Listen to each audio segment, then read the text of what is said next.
Hello and welcome back to Genesis Designs and Modelcraft, and please allow me to welcome you to episode 1 of Even More Modelling for Beginners with this Bolt and Pull Defiant from Airfix in 1/48 scale. It's about time, isn't it? Shall we get on? Well, yes we shall, but before I start I'm going to reiterate the ethos of this build, the reasoning behind it and what I'm going to use. Just quickly, for the full lowdown on all of that, please refer to the introduction video, which I will link in the description below. But the plan is, here's the kit we're going to build. I'm going to build the box art version. Please feel free to use whatever markings you choose to if you're building along. You do not have to copy me exactly. Okay, but I'm going to build the shark's tooth, the shark mouth box top aircraft, which is N3228, if I can read that. Can't even read it. And it's not going to be out of the box, not this time. This is the third of 3 modelling for beginners series. I've decided to stop it at this one because it is starting to get relatively intermediate, at least at this point. So the first build was straight from the box, the fairly simple 1/72 scale mosquito model with no real additions or changes. The second build, the second series, was the 1/48 P51D, which was no more complicated to build really, but had a much more complicated paint scheme. We used some decal upgrades for the interior rather than photo etch, and a little bit of finessing here and there, a little bit of weathering, and just a much more complicated paint job. This one I'm going to use a suite of the common aftermarket accessories, updates, whatever you want to call them. First and foremost of those being the Edward photo etch set. If I remember correctly, this is the zoom set, so this is still a relatively basic photo etch set, but as you can see it's basically focused on the cockpit, so there's this going in there. Then I have Barracuda cast resin, and this is traditional resin for the wheels. There's 2 main wheels, a tail wheel assembly, and the sort of mud scraper blocks for the main undercarriage there, so that'll be going on. Here I have some Master gun barrels. This is the 303 gun barrels for the turret and a machined pitot for the wing. Master stuff is exquisite, it's excellent, and the biggest problem with it is once you start using it you kind of have to carry on because they're so brilliant, but they are unfortunately somewhat, arguably relatively expensive. That's the aftermarket. Oh, and I've got some 3D printed exhaust pipes. These are actually meant for a Hurricane, it says on it. Camera's not playing. Hurricane. These are the Armour Hobby parts. I purchased the STL files and I had my friend Drew Manton print me some off, and that's what I'm going to use. So arguably not strictly accurate, but pretty close and good enough for me. So that's the aftermarket going in. On top of that, I'm going to add rivet detail to the entire airframe using the plans in this book, which are here, and these are reproduced in 1/48 scale as they are printed here, which will make it relatively easy to transfer all this patterning across the model. I'm not going to make it up or use Gizmology. I'm going to rivet it in accordance with the plans, because that's how I roll. So this is the Bolt and Pull Defiant, a technical guide by Richard Franks. You can get this from Valiant Wings Publishing if you want to use the plans for the same purpose. Then I am going to use we're going to have an all black finish, so there'll be some information, tips and tricks on how to make an all black finish look interesting and or authentic. I'll decide more when I get there. So I am then going to create my own masks for most of these markings. I'll recreate these markings in the form of masks and spray them on rather than using the decals. Not for all of it, but for the main stuff, definitely. And last but not least, we will foray into some a bit more in-depth weathering than we did on the P51 build. So the point being that there's been a gradual escalation throughout the 3 builds, and I'm just introducing more concepts and more features in each series, but I will still try, and I admit it's very hard sometimes to include enough of the right information because of not knowing from where someone else is looking at it, if that makes sense. I'll try to present all of these tools, techniques and aftermarket parts in a nice, simple, understandable format, so that if you as a modeller haven't used these things before, you may feel slightly less perturbed about the use of them going forward.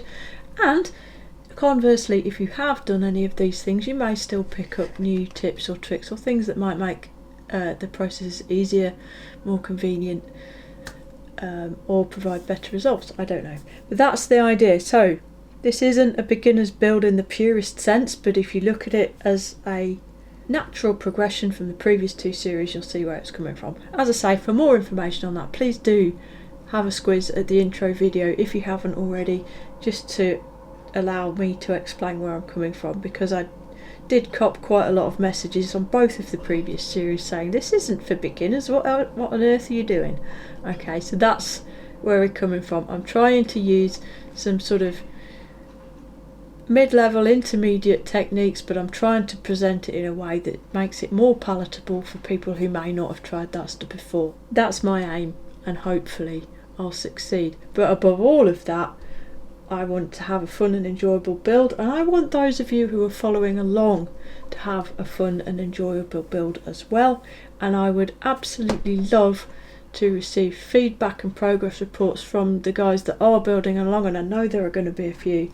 Please be in touch, send me emails, contact me on the Facebook page or on Instagram, and let me know how you're getting on. If you have any questions, queries, worries, then bang a comment on one of the videos or contact me directly, and I'll try and help you out, because that's why I'm doing this. Right then, with all of that said, I will crack on. I'll have a quick look through the instruction booklet and we'll talk about planning and what the first steps might want to be for a build like this. So, planning then. Well, gee, that's boring, isn't it? I don't do my hobby, so I have to plan stuff. I do enough of that at work. Right, well, yeah, but it's sometimes useful, or scratch that, it's often useful to have some sort of a plan before embarking on a project, but it is especially useful if you're going to deviate from the instructions. So if you're adding aftermarket parts or modifying things, it's useful to go through the instructions and see if you can identify points at which things might need to be altered, whatever.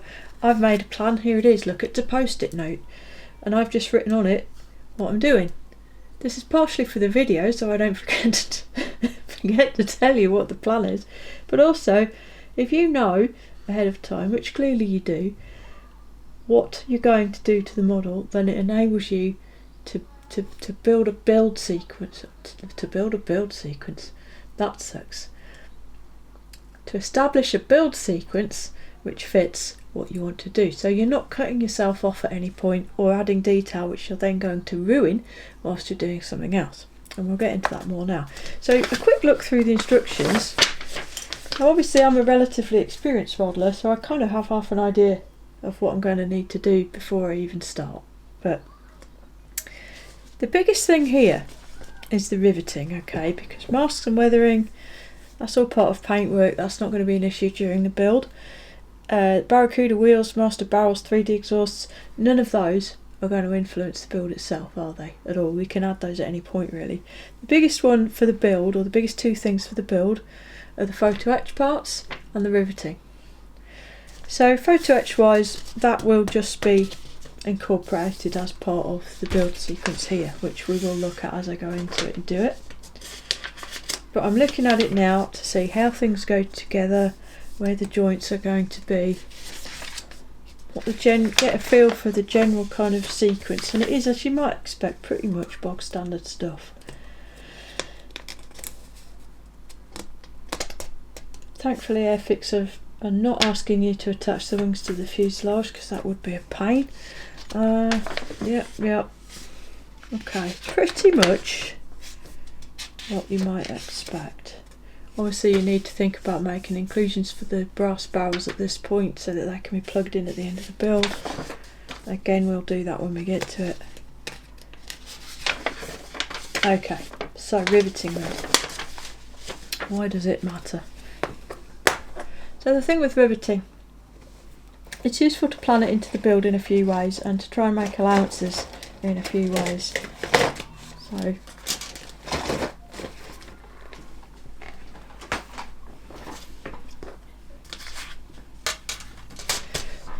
here's my riveting tool. This is a Rivet R from RB Production Tools. Sadly no longer available. I have enough to last me, but there are many and varied and possibly even superior riveting tools available now, but this is what I have and this is what I'm going to use. And the very quick and dirty explanation for its use is that you literally roll it along the surface of the model in the prescribed pattern that you wish to add, and it creates very small pinpricks essentially to give a recessed rivet effect to the kit. It has, or can have, a great deal more finesse than the majority of included kit rivets do, and it allows you to be in control of whether or not it's accurate and all of that sort of thing, which is going to vary depending on the individual modeller's needs. So the obvious thing you might think is, when is it easiest to add the rivets? So it would be easiest to add them when the parts are like, you take them off the sprue clearly, but when the parts are not attached together, because you can lay this wing panel flat on the bench and rivet away and it's all nice and easy. The problem then comes potentially with when you have to join the parts together, because the dealing with the seams doing any filling or sanding can and will obliterate the beautiful fine rivet detail that you've just added. And of course it's possible to put it back in, but it can be very tricky to see what you're doing to align the wheel back to where the rivets were to make another uninterrupted pass. So the idea is really to set it straight in your mind how much assembly you're going to carry out before you put rivets on it, or not. Okay, so my plan goes back to instruction leaflet, is to build the cockpit and get the fuselage to the point where it's together, closed up, and the pertinent seams have been filled and sanded. Likewise, the main wing and the tail planes I will join together, so I end up with a complete fuselage, a complete wing, and complete tail planes, all of which will have been glued together and all of the seams sanded and dealt with to the point where they are finished. So any priming or extra stuff that needs to be done has been done. Any scribing that needs to be done has been done, and at that point I will add the rivets to those parts and then assemble the parts together. I'm confident that the fit will be good enough that there won't be any problems with destroying rivet detail after all of that is done, but again we will employ test fitting throughout the build to ensure that when the rivets are added, they're added once and they're done. So that represents the extent of my pre-planning. I don't feel the need to add any notes to anything because there's not that much going on.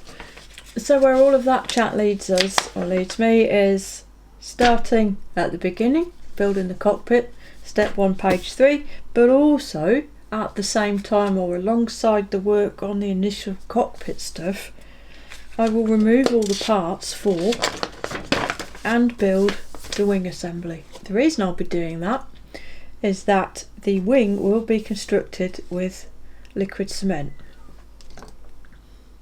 extra thin or the likes, and that needs time, sometimes a substantial amount of time frankly, to properly set if you are to avoid or try to avoid the presence of ghost seams.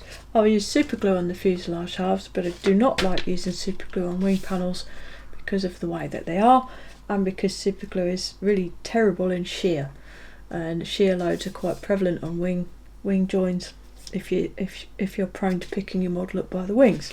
So alongside working on the cockpit parts, I will also be gluing together the main wing parts and the tailplane pieces as well, and that will allow me to set these parts aside to dry for the length of time that it takes me to build the cockpit, paint it, add the photo etch, weather it, etc, etc, put it all into the fuselage, put the fuselage together and fill and sand and scrub the fuselage. All of that stuff will happen after these wing parts are all put together, so they'll be set aside to dry probably for, you know, anywhere from a couple of days to a couple of weeks, which is what you want.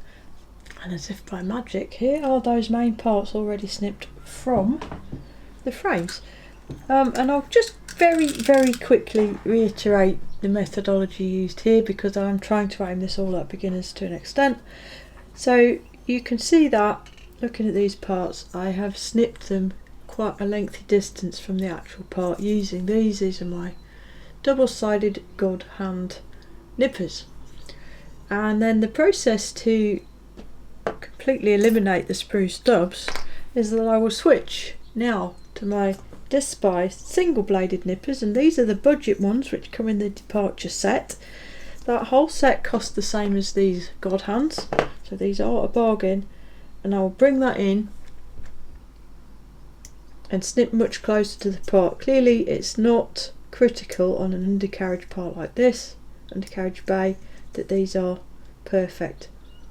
This is how I'm doing it.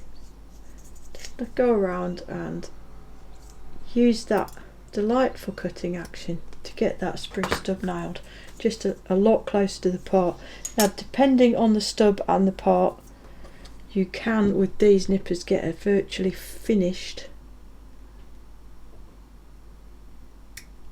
part. And you just carefully go around and snip those big stubs off. And the reason I do that is because the double-sided nipper, any double-sided nipper, even the fine ones like Godhand and Tamiya, when they cut the plastic they effectively stretch it apart to an extent because of the thickness of the blade, and you can see by the white stress marks within the cut area here, there you go, that it can produce a bit of damage to the part. So by switching to the single blade, it's a much finer blade, and it does cut more like a scissor. And because this sprue stub is now not attached to the rest of the frame, it can just lift away without any extra pressure or stress, providing a nice clean cut. That's why I do it like that. It would be the same if you don't have single bladed nippers. Do not fear. You can use exactly the same process with your double-sided ones, because it's still true to say that the fact that this stub here is not encumbered by the rest of the sprue, it allows it to pop off easily when cutting, so that with care you can get a very nice cut which leaves just a small amount of sprue stub left over to clean up. And I complete the cleanup using the scalpel. I don't use sanding boards as a rule. Just visually and using a light touch on the edge of the blade, you can feel that sprue stub, and you can feel when it's level. Just very gently trim it away. That's almost perfect, and it is only at this point that I'll switch to some sort of sanding stick and use a sanding stick, not a sponge, and just give it a real gentle, easy, quick rub over, and that will remove any slight remaining trace of the sprue stub. That is how I take apart from the sprue and clean it up. That whole process is a bit lengthy and involved, and it is frankly overkill on a part like this, but when you're talking about small fine detail parts such as we will be working with for the cockpit shortly, it becomes much more important because the risk of damaging the part is considerably lower when you do it this way. Right, a couple of quick pointers for wing construction then. Starting with tailplane. So, typical of many Airfix kits of more recent times, you have a large, not necessarily large actually, locating device on the inside of the tailplanes. This is quite prone to telegraphing through to the surface, which we'll probably find later when we start sanding and smoothing, but can sometimes be problematic with fit, and often find on the inside of parts like this, there are none on these to be fair, big ejector pin circles and things like that, which present raised edges which will then impede the fit, because these two parts are designed to fit flushly together across the board. So on this one, and it was the same on the second one, I'll show you in a second, but when I initially introduced the parts together there was a gap on the leading edge, or there is, there still is on this one, I'll show you. Place them together and you get this gap. It's not huge. If you work at it you can kind of get rid of it ish by pressing, but it's difficult to do, and you can feel that there's a sort of a lump there, doesn't feel right. So closer inspection reveals that the leading edge of this part has some scores. Do you see that along this edge? Some scores in the part, which is just a bit of somebody's been dremeling the mould for some reason. So just take a flat sanding stick, moderately fine, and give it a little tickle. Just smooth that damage out a little bit, just to help it not get in the way of a good fit. And the second thing I did, bit of a gut feeling really, but I thought when things like this don't fit, one of the first things that I always do, to be honest, is remove the things that are supposed to make it fit together, because it's not uncommon for alignment pins and things to actually cause problems. So I did, as I am doing here now, snipped off this central portion. It was proud of this flat surface. I've snipped it off and trimmed it so it's now level, and having done that, if I get the right pieces, I instantly have an absolutely completely perfect fit. And the same is true of the other one. These can now be glued together normally without any problems, excess pressure required, nothing. A little bit of extra thin all the way around, job done. And it will require very minimal cleanup, certainly no filler, but minimal cleanup and sanding to get rid of that leading edge seam, just from something as simple, she drops all the parts, as trimming down that alignment pin and just smoothing that surface out. It's as quick and easy as that. Oh my goodness, let's have a little edit there, throwing stuff everywhere. So that's the tailplanes. The main wing, as you can see, I've semi-assembled it. So the undercarriage bay slots into a moulded area. Couldn't be simpler. Just add the glue and hold it together while it goes off. Just a few seconds just to hold everything down so you don't end up with big gaps all the way around here. Then you have these two strengtheners, because Airfix have chosen to split the lower wing into a centre section and two outboard sections. I think that's mostly to enable the sort of fairly angular dihedral here. So none of this is any problem, as you can see. But what you will find, probably, like I did, when you fit the top part on, you can achieve perfect seam along the front without any issue, but as you can see at the back it has sprung away. Because of the depth of these parts, the wing will fit over, but it's not naturally just going to fall down. But I hope you can tell that I'm applying very minimal pressure with my fingers, and that is allowing that to go down. So the right way to go about gluing this together, bearing that in mind, is to start with one edge. I'm starting at the leading edge just because it doesn't matter which way around you do it. Apply my extra thin. Try not to use too much and let it run down the wing panels because that will ruin everything. And then a little bit of pressure to hold it together and just make sure it's aligned along its full length. Just hold that together. It will only take really multiples of seconds for that to grab, and that's that leading edge attached. Then tape it, or if you're very patient, wait a couple of hours. Clearly waiting a couple of hours would not make for a good video, so I'm going to tape it. Stretch the tape across the joint so it holds it tight, like so. Then we just need to just squeeze that trailing edge together. So what I like to do in situations like this is bring it almost all the way together and let the glue run in from one end, and then just bring it together. It's not obviously going to track for the whole length of the joint from one go, but just let that grab and then just move along the seam and do the same again. You should be able to see how much coverage the glue is managing when you're looking at it. Bring it together.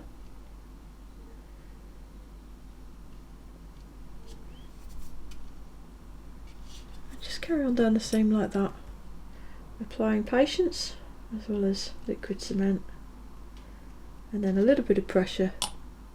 If you squeeze it too hard, it's not going to hurt anything, but it will just cause the cement to give the whole glue bubble thing coming out of the joint, which is fine, but it just adds a little bit to the cleanup is all. And that is now all together. It's a reasonable trailing edge. It's not the finest, but it's not terrible. We'll address that later on when it's all dry. And I'm now taping the back as the trailing edge as well, just to keep it together. You can use clamps if you'd prefer, anything, pegs, stuff, as long as they don't twang off, they'll be fine. Now that that's together at the front and at the rear, I'm going to get a fairly loaded brush of extra thin, and I'm going to introduce it along the top of this strengthening piece. Let it capillary down, just give it a little sort of wiggle like that, so it'll capillary down a little way, and then hold to give the proper cross section with everything glued together, and that will make sure that it's all nice and rigidly attached together, nice and sound structurally. Not a super big issue with a model this size, to be fair, but there you go, that has taken. So moving on then to the outboard wing panels, I found with test fitting that this side, the one I've just glued, drops into place. It's basically perfect from the get-go. This one, if you allow it to sit where it naturally wants to sit, there's a little bit of a gap developing towards the trailing edge, a sort of shadow there, that is a gap. So what I will do on this one, and in fact I'll do it right now, is quite deliberately misalign the wing panel. I'm holding a little bit of pressure on with my thumb to just twist that wing panel into alignment. That's a bit too much glue. My glue brush is it's gone a bit spread eagled, and it's putting too much glue on if I'm not careful. That's way too much. Get a little bit of glue down that joint and just using finger pressure bring it together, and as you can see with the finger pressure I have been able to eliminate that small gap. So what I've done here is I've prioritized the fit. Okay, it's much more difficult to satisfactorily address a seam in an area like that with this raised cover detail than it is or will be to address a minor misalignment such as this on the wingtip. This can just be sanded out and it's not going to be noticeable. This would require filling, scribing and mucking about probably end up losing some of this raised detail. This is a cover plate across the joint on the wing on the real thing. So I have prioritised the fit just here over the fit around here, and it's not terrible, but it's just there's just a slight misalignment at the wingtip because I've done this. And now the rest of this joint is glued. You can see I've removed that gap there completely. It is no longer an issue. That will just have a nice little tickle with some wet and dry and it'll be good as new. And there's a slight, don't know if you can see, a slight misalignment on the sort of end of the leading edge and the wingtip itself, all of which will be dead easy to sand out, as opposed to trying to fill and sand and rescribe this area here, which would be quite difficult. Not impossible, just difficult. There we have it. The main wing is completely together, all glued. Very minimal joint issues. There's no real gaps there at all. It will all need to be sanded and probably filled in a few places. I'll probably tidy up the landing lamp apertures some, and as you can see the mounting hole for the pitot is very misaligned. I'll probably fill that and re-drill it as well, but we'll deal with all of that. We'll cover all of that and any other modifications like thinning down the trailing edges and such when it comes to it. But for now, the tail planes and the main wing assembly will be set completely out of the way, back in the box, whatever, and I'll get going on the cockpit, the interior and the fuselage. Okay, now I have removed from the frames and cleaned up all the parts for the cockpit as shown here in the instructions, which is all the parts used up until the fuselage halves are joined actually. So everything up to step 14 that's going to be in the interior I have removed from the parts frames, and I have prepared them, by which I mean I've removed all the sprue stubs completely, and I've cleaned up all the parts where necessary for sprue stubs, ejection pin marks, any sort of flash or nastiness, and I'll show you some of that now. So let's start with the fuselage halves. These were cleaned up, the sprue stubs removed, and I then used my smoothing technique. I use a larger, this is a cut down one, but it's a larger flat sanding board, and I place it on, so it needs to be going across both joint surfaces to keep it flat, and I literally just sand it back till you can see how I have a sort of a smooth matte surface, which means that all of the little bumps, irregularities, faults, etc. have been smoothed out of that joint face completely. Upon test fitting with the other half, I discovered that I still had a very small gap at the base of the fin here, which was because, can you see that line? Hold on. This line here, you can actually see in the smoothed area there that there's still a bit of a gap, and basically there was a step in the joint just here. So I snipped away this locating pin and used the same method, sort of working around this one carefully. Obviously if you go at it too hard you'll create more problems than you solve, frankly, but going from different angles, just carefully smoothed it all down to get rid of enough of that so that I no longer have a gap in the leading edge when these parts are offered up together. And the result of that work is that with no interior present and no glue, I have essentially an absolutely perfect focus joint seam throughout everywhere where the joint seam exists. Now you can see there's a tendency for the fuselage part to splay out. There's a bit of a bow here. The pressure required to centralise and bring this together is minimal, and we're going to use glue, so this is not the kind of warpage that anyone needs to get excited about. Okay, absolutely fine. So that's that prepped and ready. There are some ejector pin marks on the internal surfaces. The camera's not happy today, is it? Two here in the turret aperture, and a couple here. I'm not going to do anything with them because by the time the internal parts are fitted and the turret parts are fitted, they will not be visible, so I'm going to leave those alone. So that's the fuselage parts, fuselage halves.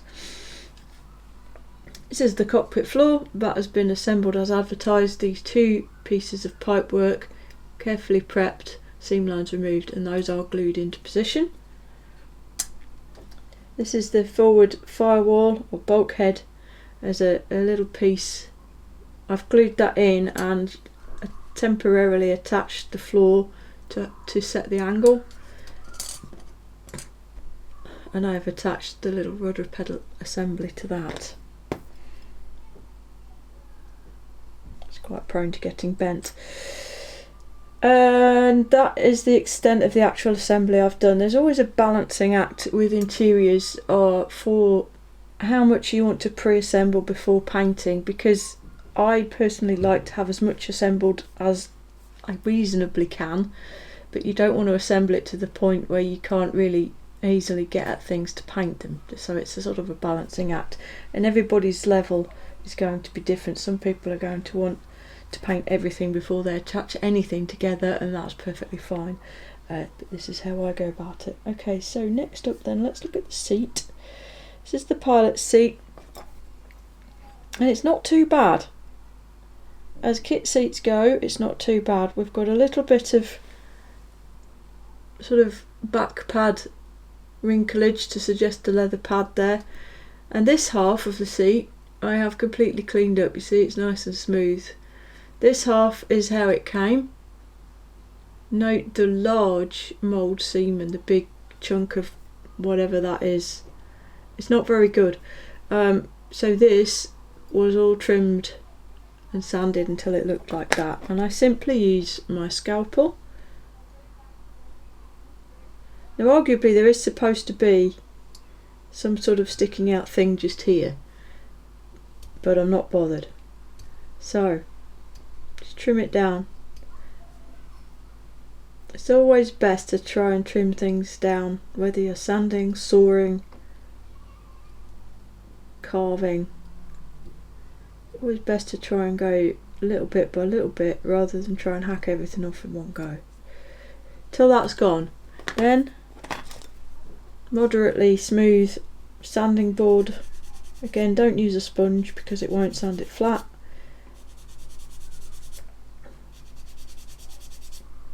Use a couple of different angles and just sand that down again until the shine is gone across the entire area, which will tell you that you've got it somewhere near smooth and flat,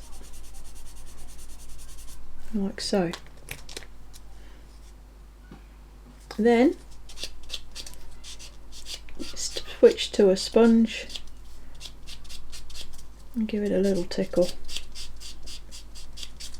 just to smooth the sanding marks out some.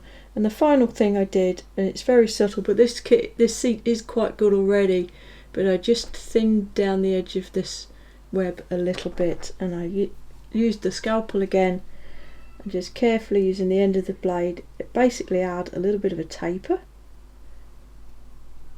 to the seat side, which has the appearance visually, when looked from the top, which is the only place you're going to see this seat from once it's in the model, of these seat sides being much closer to a scale thickness than they started out. But as I say, this seat isn't terrible, so if you don't really feel like doing this, I think you can get away with it on this one. There we go, just like that. I also did a little bit on the seat pan itself. I'm not even in shot, pretty much. Same deal, just using the tip of the blade, just carefully, just trim a little bit off. Doesn't need to be loads. And then, as ever, the final touch, get your whatever your liquid cement is. This is Mr. Cement S, and just paint the area that was just tickled, and that will remove any small little shreds of plastic. And that's the seat, ready to go. This is the oil tank, and this side is how it comes. There's a big old mould seam up there next to that pipe, and the joint is kind of bad. And that's how, after a bit of work, it looks. This isn't even glued together at this point, but it snips into place firmly enough to allow that work to be done with it in place. So that again was achieved really just by sanding across the part, just blending the two pieces together a little bit better.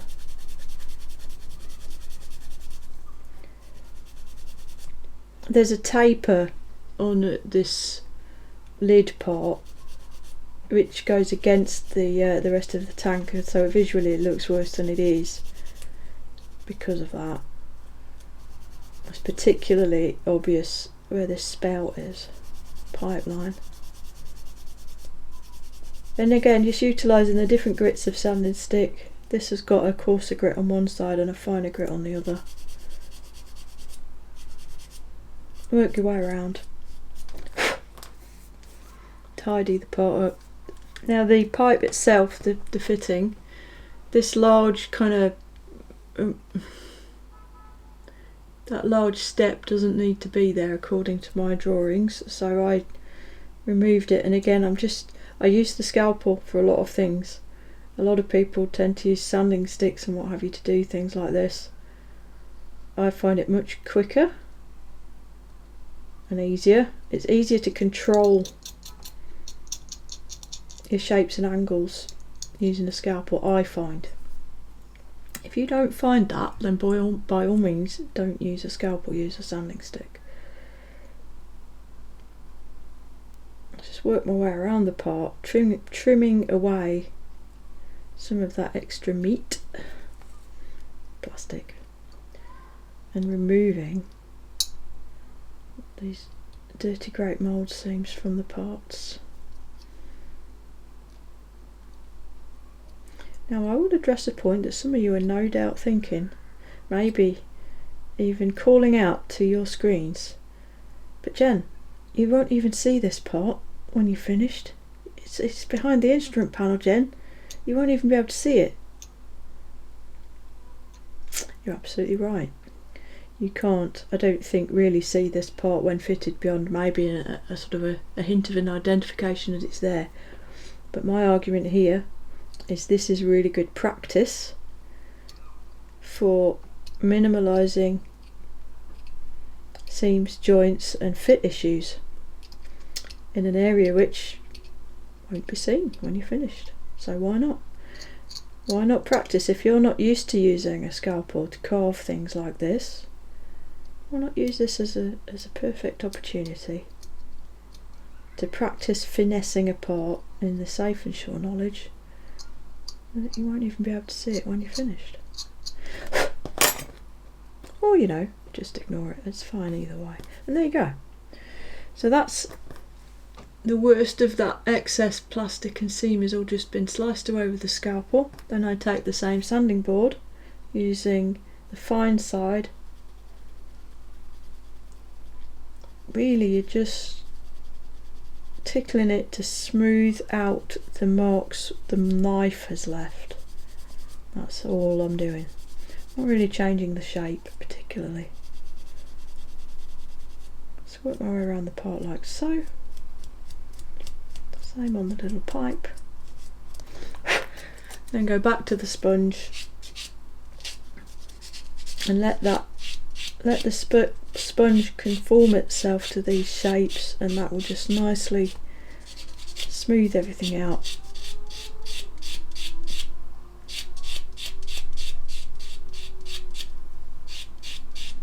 Remove the worst of the sanding scratches,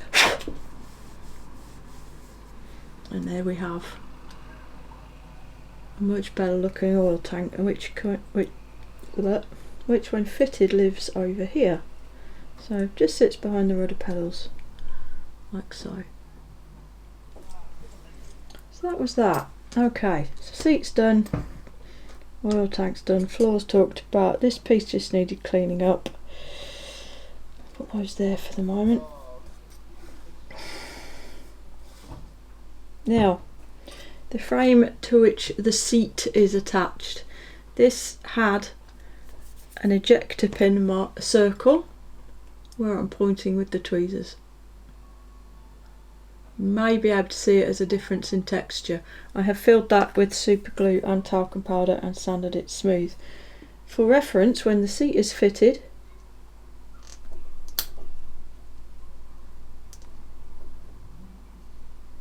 the top of that circle is just barely visible just above the seat, and when the seat harness is fitted it will be hidden even more. So again, it's a personal choice whether you wish to go to the trouble of filling that ejector pin circle or not. But there's another point to make here with the seat assembly.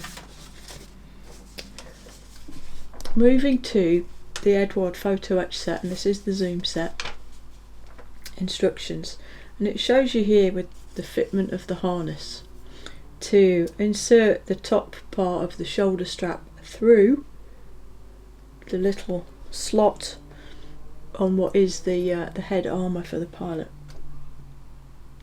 But it also shows you to cut it down with scissors, and in fact this slot is not open. You couldn't pass the photo etch through that even if you wanted to. So I had a quick check in this book to see where the seat harness is supposed to go. Should have bookmarked the page, but that would be the same as preparing, and we don't do that here.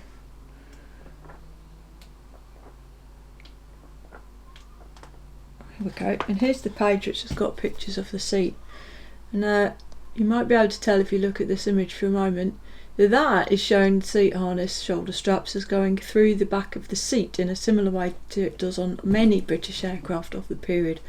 So this led me to wonder what indeed is correct. Now, most of the diagrams in this book are from the TT Mark 1 manual, not the fighter version, the target tug version, which probably did not have armour plate fitted. So this diagram is incorrect for the aircraft we're modelling. It actually does need to go through the head armour plate. Now I couldn't find a picture that really shows it, but after it goes through the head armour plate it then goes back downwards because it will still attach to the seat frame in the same way. So we're going to open out, pop you off again, we're going to open out this slot to enable that to be carried out, and for that I need some drill bits.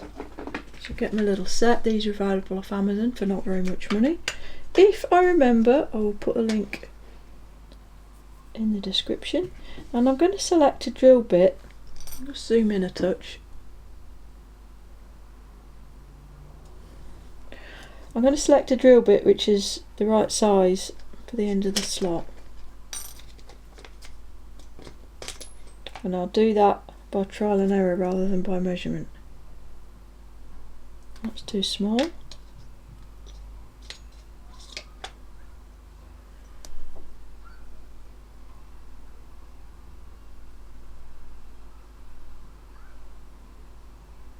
That's about right. If in doubt, it's better if it's a tiny bit too small than for it to be too big. This is a 0.8mm drill bit.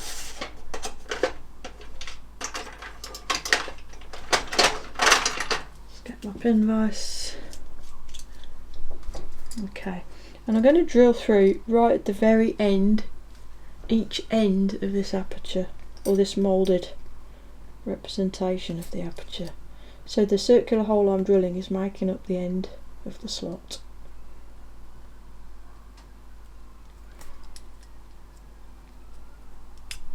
That's one.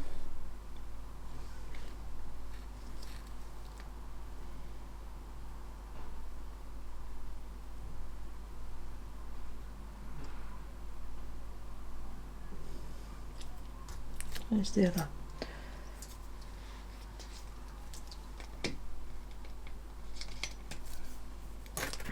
And then, with the two holes done,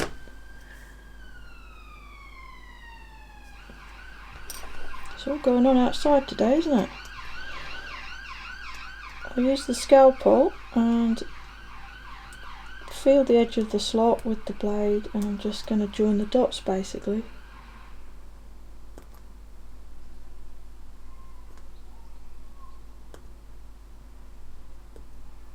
lightly pass the blade along the slot a couple of times until it drops out like that, and then if needs be just clean it up a touch. This has actually come out rather well first time.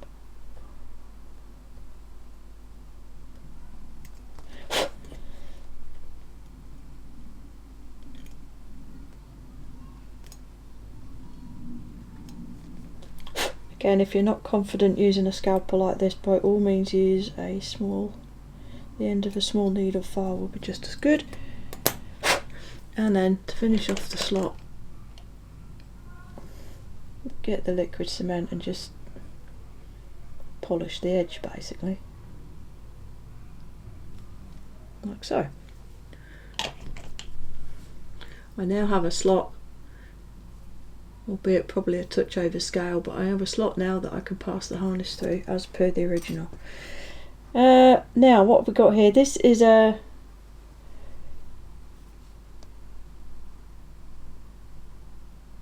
part of the seat to frame structure, and this represents two big springs that run up either side of the pilot's seat. Now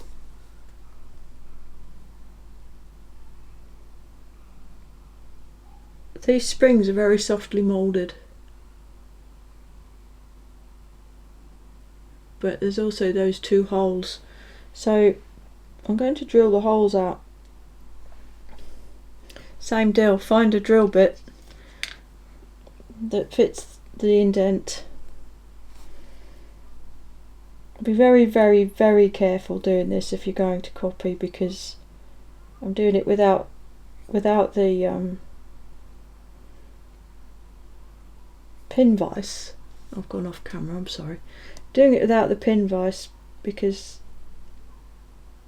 I won't inadvertently put too much pressure on the part just using my hand like this. It's already quite fragile, and drilling these two holes in is only going to exacerbate that.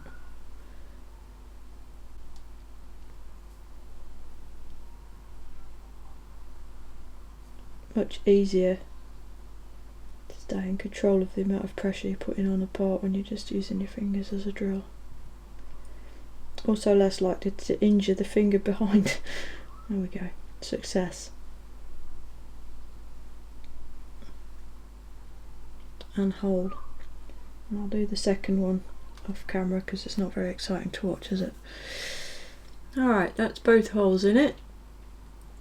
And the next thing I'm going to do, as I've already done on this one, just to make it look a bit more like a spring, I've wrapped some really fine wire around it, because it's moulded quite softly and you can kind of see a slight ridginess, but it's not very positive. So I've got some really fine wire here.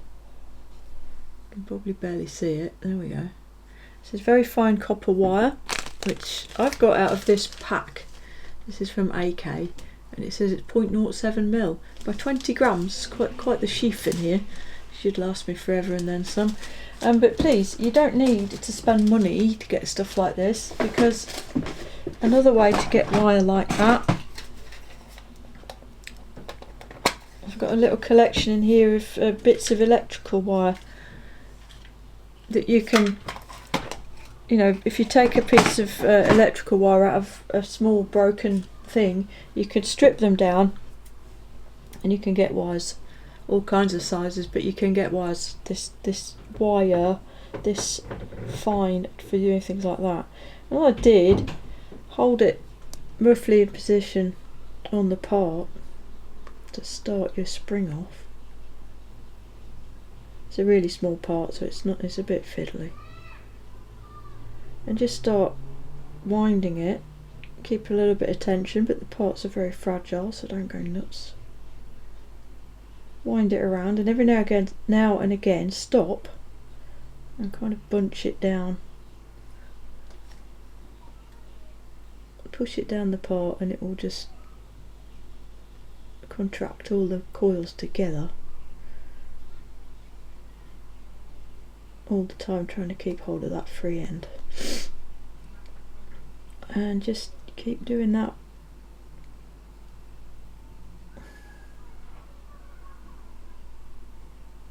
Try to support the part as best you can as you go, otherwise you'll end up snapping it off and cursing.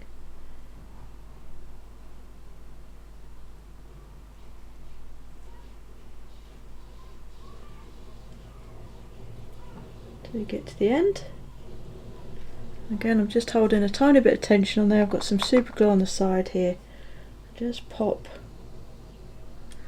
Oh, we're still in shot. Yep. Pop a little touch of super glue on the end, just to hold the final bit of the wire in place, as it now is, and then flip it around. Get the other end and do the same thing. It might be easier to use tweezers. I've gone off shot again because I zoomed in, my bad. And that way you're happy with it. A little touch of super glue, just trap the end of your wire in place. Thus, and then it's simplicity itself to trim off with the scalpel. I don't know if you heard that, but it doesn't take much to cut through it because it's so fine. There we go. Rudimentary, yes, but a little bit more definition than the kit parts gave.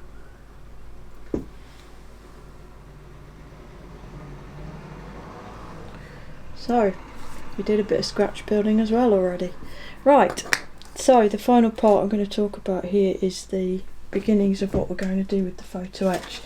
You remember maybe earlier I talked about planning and the importance of knowing where modifications would be carried out so that you could be pre-warned, because it's really very inconvenient and annoying when you get part way through a build and realise you should have fitted a bit of photo etch and now you can't get to it, or vice versa. So you need to look at the kit instructions and the photo etch instructions in tandem. So we don't need to modify the seats at all, we're just adding belts.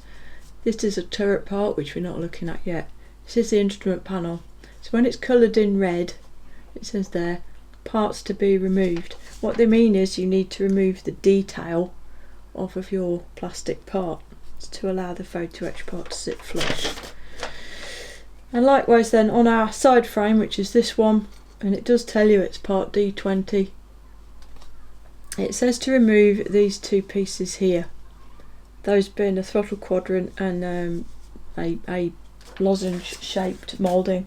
So the kit part in question, we need to remove this piece, and it's telling you to remove the throttle quadrant as well.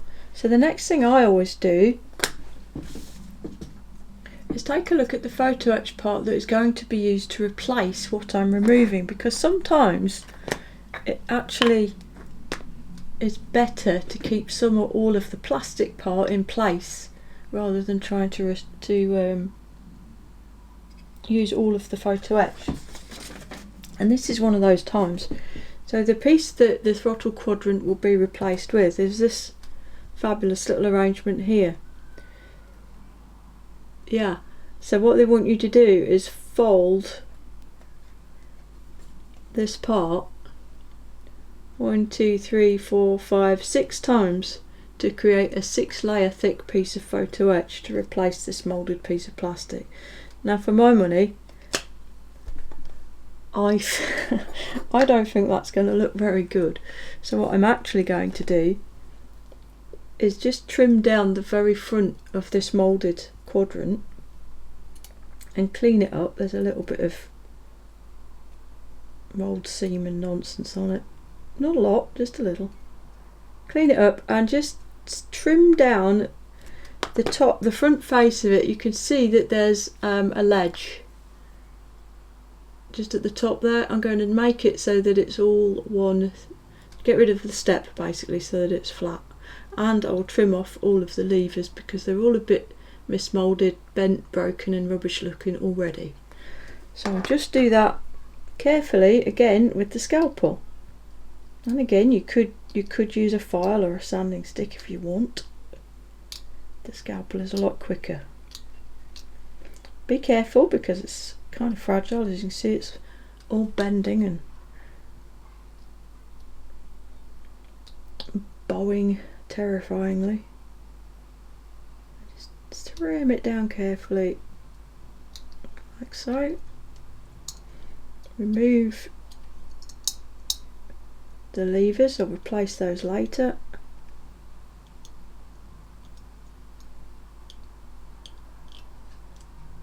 It's more than just the throttle here, there's mixture and prop controls as well.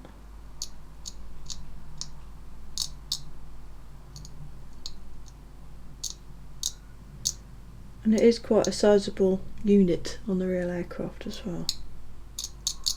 There we go. Of course you can use your sanding stick just to make sure it's flattish, and at the same time that will help to key the plastic slightly so that the photo etch is more likely to stay stuck to it. Job done. So that's that part done. And then this piece I am going to completely remove. This little lozenge shaped bit.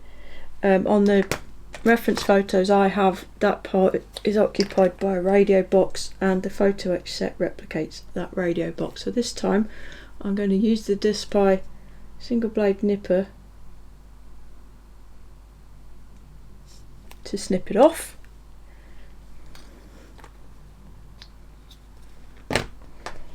And then the scalpel just to clean it all up. And all I'm going to do here is clean it back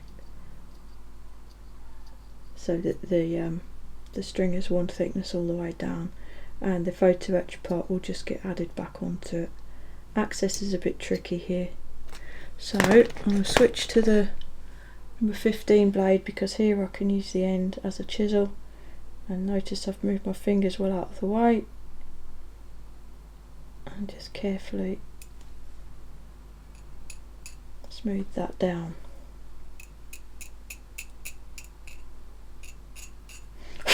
There we go. That's that part ready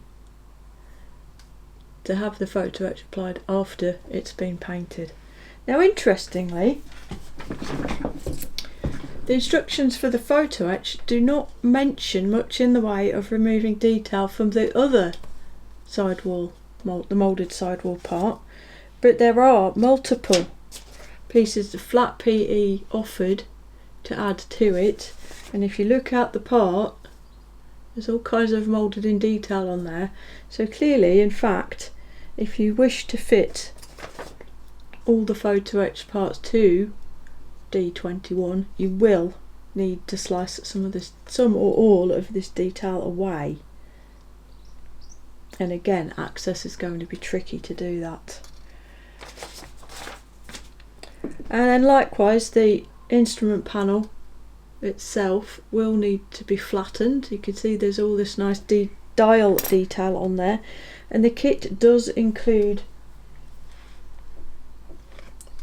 an instrument decal if you wish to do that rather than going down the photo etch route. And again, by all means, use a file or a sanding board, but again, as you might have already gathered, I tend to do this with a scalpel. The plastic's reasonably soft, the detail isn't super thick, and as you can see, it really doesn't take very long to just nibble it all away. Do be careful, don't use too much force because slipping is almost mandatory when doing things like this, and if you've got a lot of force behind the scalpel and you slip, you are going to induce an injury to one or more of your fingers. So again, if you're nervous of using a scalpel like this, please do use a file or a sanding stick.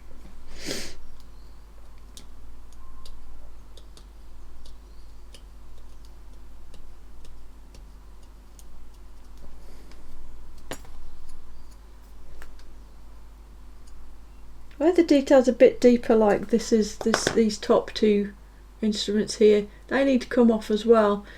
It can be useful to use nippers to, in fact let me do it. If you've got good nippers, if you've got bad nippers don't do this, but with good nippers you can. There you go, I've virtually done that in one go with those.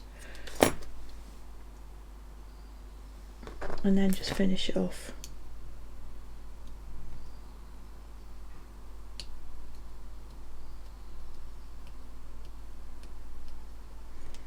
With the scalpel, and that's that done.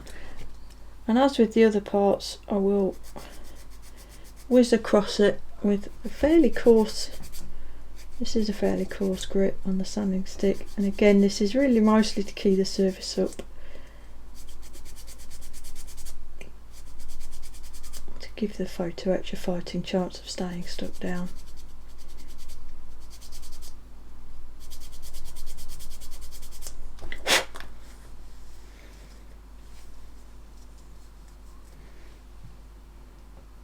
Sprinkled the desk with all kinds of bits of plastic doing this, haven't I? And I just use the side of the scalpel blade at an angle and just deburr the edge of the part. It's a habit I have. I'm sure it's not really necessary, but I quite enjoy it.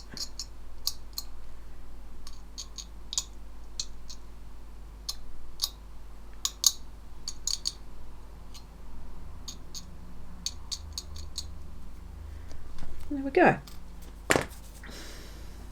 Now I double checked the photo etch instructions and I checked the parts on the PE fret itself and identified what was going to go onto here, and I made the decision to fit some but not all of this PE. So to that end I have smoothed off these two layers here, and I then decided to completely remove this section. I simply used the pointy scalpel and sliced down the joint there, two slices, and it came free, so that I was then able to properly smooth those top two elements to allow the photo etch to be fitted. There is a very visible ejection pin mark there, but there's a piece of photo etch to go over the top of it, so I've left it alone. And with that done, all of these parts are now ready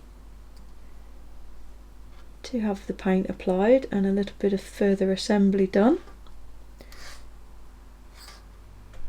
to allow fitting of the photo etch